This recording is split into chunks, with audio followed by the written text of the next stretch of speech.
Dobro jutro, poštovani gledalci. Ja nisam Jelena Popivoda, nisam ni Milomir Marić, ja sam Jelena Dimitrijević, a ovo je Jovan Marić, oprosti, ovo je Jovana Grgurijević, dobrodošla, Jokić, ne mogu ta sva prezima da zapamtim. Za tebe sam danas Marić.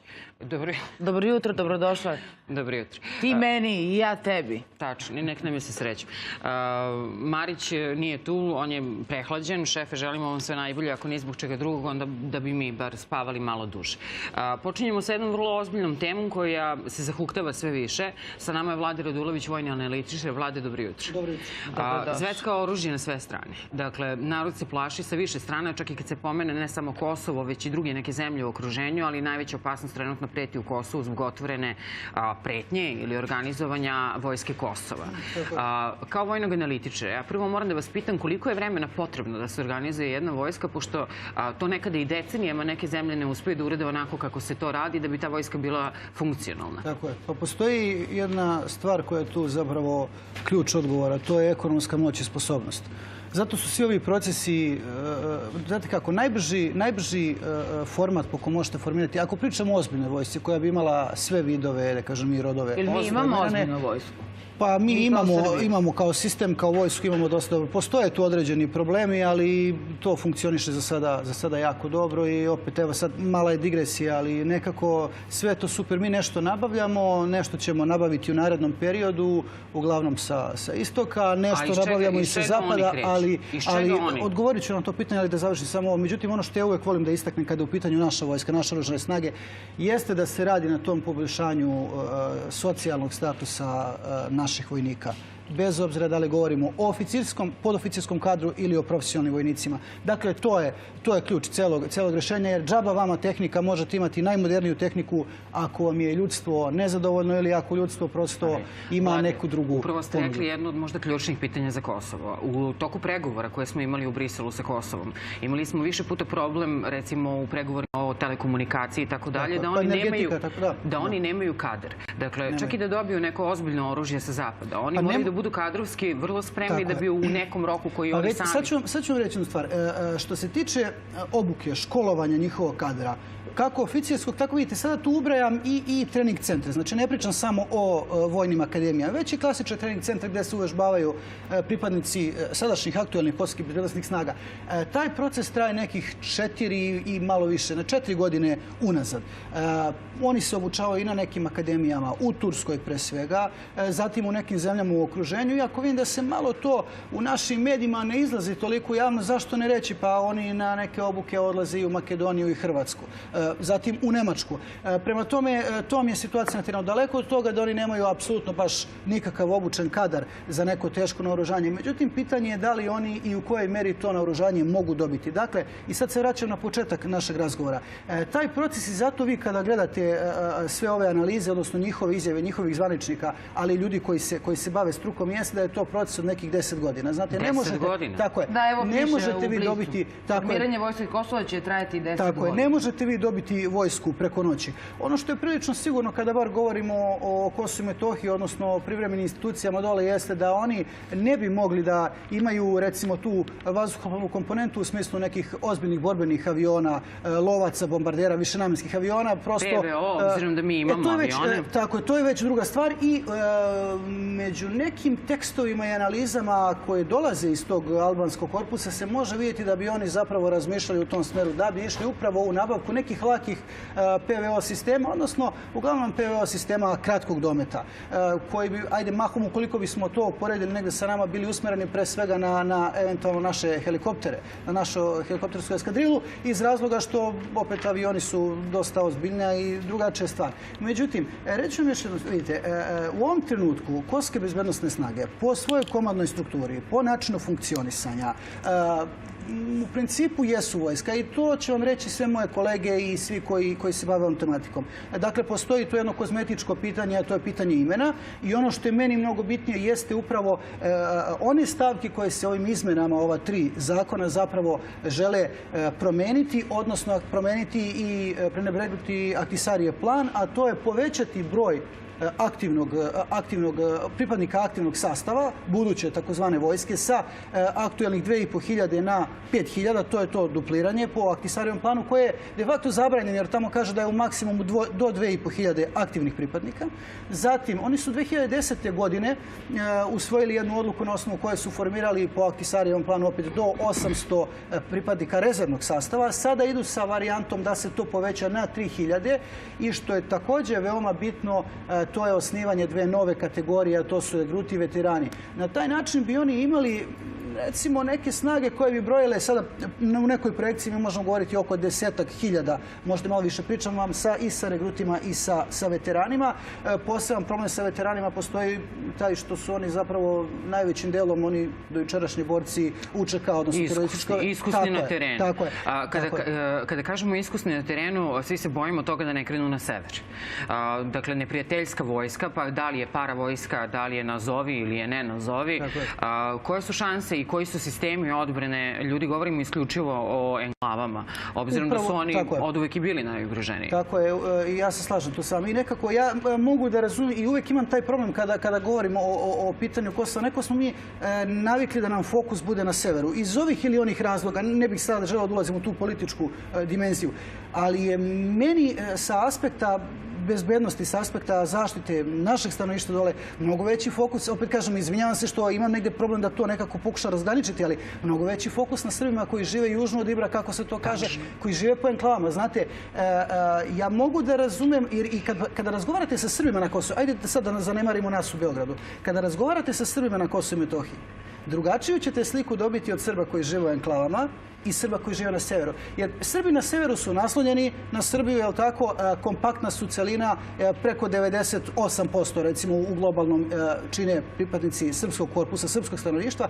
dok vi imate situacije da imate samo pojedine zaseoke na teritoriji Kosova i Metohije, imate po 50, 40, 50, 60 do 100 recimo porodica ili kuća koji su okruženi kilometrima okolo komšijama Albancima, odnosno albanskim selima. Ali svakako i jedni i drugi su u strahu.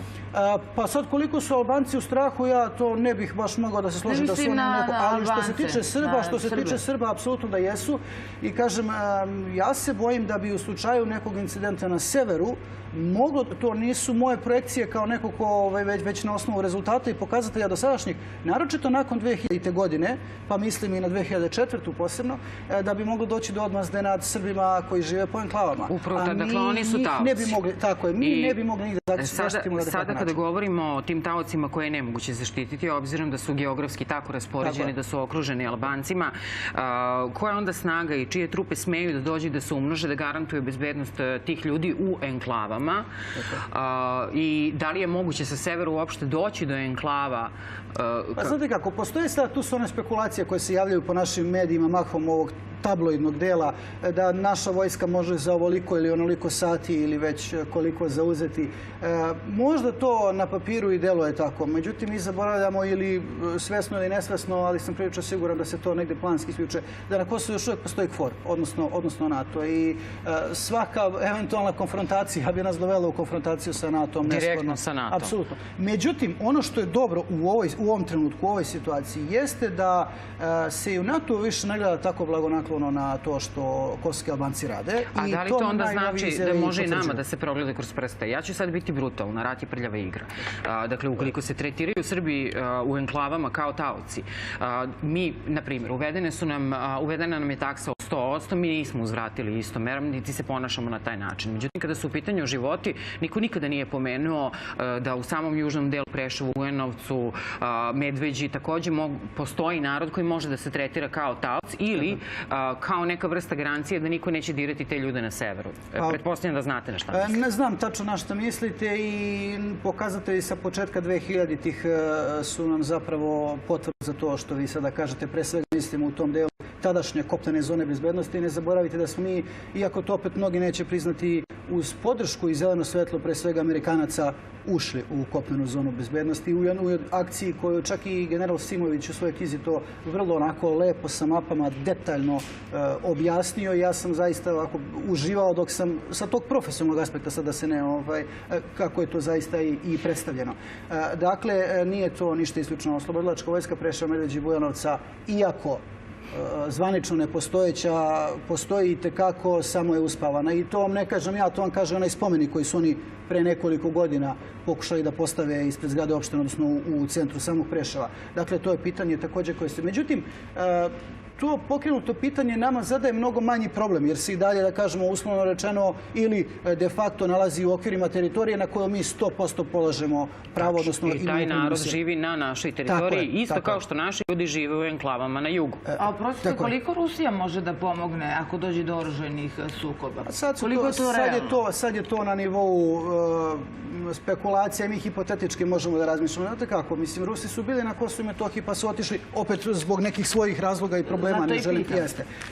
Pa u razgovoru i sa njihovim predstavnicima oružanih snaga i Rusije i Kine, neosporno je da podrška postoji i da oni prate šta se dešava. Međutim, bojim se da to kako jedan deo naše javnosti gleda u tom najplastičnijem obliku, najbazičnijem obliku, da će sada doći pojedine trupe, zvanične oružane snage Ruske federacije ili Kine, budući da su se takva pitanja čak i postavljala nedavno na nekim forumima i govorancijama, prilično sam siguran da će to izostati. Znate, jedno je šta bismo mi voljeli ili želeli da vidimo, a drugo je realno stanje na terenu. Ali generalno kada čitamo štampu, ljudi se mnogo uzdaju u njihovu pomoć, složit ćete se. Pa jeste, vidite, mi činjenica je da tu saradnju imamo dobru i nije tu dobru. Kada kažem saradnju, mislim pre svega na ovom polju vojno-tehničke saradnje. Imamo podršku u međunarodnim institucijama, vidjeli smo sva ova glasanja kako su do sada prolazile. Dakle, sa tog aspekta nema. Međutim, vi kada govorite o pripadnicima oružanih snaga koji će doći da učestvuju u određenom sukobu, to je već jedno drugo pitanje. Ja sada ne govorim, vi morate imati u vidu da postoji nešto što se zovu dobrovoljci, neke paravojne formacije. To su opet neka druga pitanja. Bilo je ruskih dobrovoljaca kod nas 99. ali to nije... Bilo je, ali na to ne može da se računa. Međutim, ono na šta može da se računa u tom nekom civilnom sektoru jeste policija. Koliko učešće i taj ulaz i u stvari sprečavanju ulaska bilo kakve vojske i angažovanja vojske može da uredi policija danas? Policija, njihova policija? Njihova policija. Pa nije, njihova policija radi ono što i svaka druga policija, s tim što pitanje je dobro iz jednog drugog aspekta. Određene jedinice u okviru te policije, o tim specijalcima i pitam, tako je, specijalne jedinice koje se bave zapravo tim. Oni sada imaju nekoliko, po toj svojoj šematskoj strukturi, 5 različitih jedinica, od onih za specijalne operacije do nekih za posle namene od pratnje visoke kritičnosti do deminera, odnosno tima koji, to je tim 9 koji se bavi, tim bomba, uklanjanje minsko-eksplozivnih sredstava i tako je. Svakako da oni mogu, jer vidite, oni su prolazili u principu iste treninge i obuke koje su prolazili. I naoružani su i praktično već su do pola vojska, jel? Tako, jeste. Međutim, nije to nama najveći problem u ovom trenutku. Opet kažem, nama je najveći problem leži u nekom dogovoru i pregovoru sa KFOR-om i sa NATO-om u slučaju izbijanja nekog konflikta. Dakle, zaista, Albanci su u ovom trenutku, ne bi želeo da ih posmatram kao neku relevantnu silu u tom, ajde ako ćemo da stavimo na papir pa nekom direktnom okršaju kada bismo radili neke analize. I na kraju ja ću vas podsjetiti zašto nam je bitna saradnja sa KFOR-om i NATO-om dole, ne samo zbog prosto ovih izjava koje smo dobili iz samog Brisela da nije prihvatljivo formiranje vojske, budući da nije u skladu sa svim dogovorenim do sada, pa i na kraju sa njihovim takozvanim ustavom, već i sa druge strane, sjetit ćete se marta onog pogroma 2004. godine, koje može da nam služi za nauk, budući da su tada pojedini pripadnici, pojedini nacionalni kontingenti ili ostali u svojim kasarnama ili su se povukli, nisu zaštitili Srbe, imovinu Srpske pravoslavne crkve, srpsku imovinu na teritoriji Kosova i Metohije u određenom delu, ali su neki zadatak obavili vrlo uspešno i ja ću vas podsjetiti... A koji je to zadatak? Na što mi to možemo da računamo, obzirom da se sećamo prilično krvavih dana? Tako je, upravo je to što vam kažem. Znači, oni koji su se povukli u svoje kasarne ili koji nisu izašli, imali smo i to su one scene kojih se svi dobro sećamo i koje pamtimo sa malih ekrana. Međutim, reći vam da sada tu malo brojke variraju, iako je informacija neka zvanična koja ja raspolažem, 11 ubijenih Albanaca ubijeno od strane direktno i konkretno Amerikanaca koji su sprečili, koji su zaštitili na kraju krajeva i Gračanicu i neka druga oblasti. Prema tome, tamo gde su bili Amerikanci, znate kako, Albanci ništa nisu radili. Međutim, gde su bili neki drugi, Italijani su nam recimo dosta pomogli i tako, ali bilo je neki koji baš nisu bili tako revnosni. Toliko njima. Raduloviću, hvala vam mnogo na gostovanju.